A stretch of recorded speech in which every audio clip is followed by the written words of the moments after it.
This is a view of the humerus with a fracture through the lateral portion of the humeral condyle.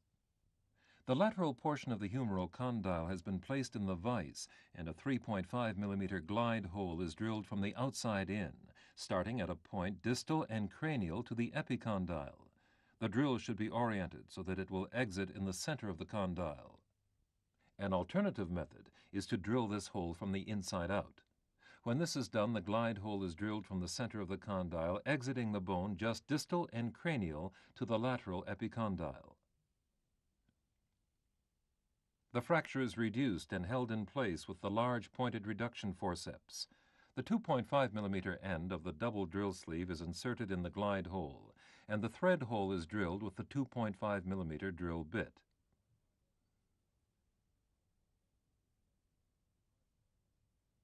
In hard bone, the countersink is used.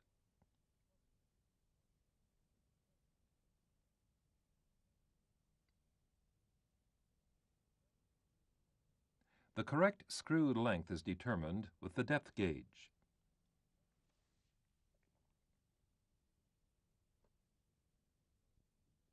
The 3.5 millimeter tap through the double drill sleeve is used to cut the thread in the thread hole.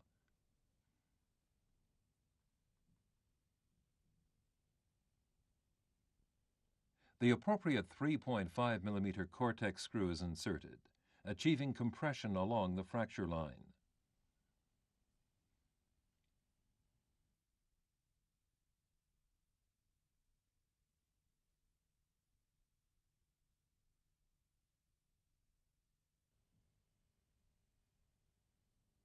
To provide additional stability to the fracture, a Kirschner wire is inserted as an anti-rotation pin, starting at a point just distal and caudal to the epicondyle.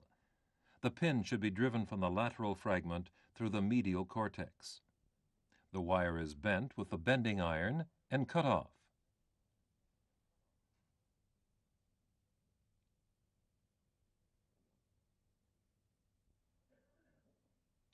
When the bone is soft, as it might be in a young animal, the countersink is not used.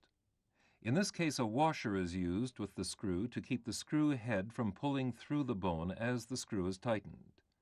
The critical part of the repair is restoring the articular congruency utilizing interfragmentary compression.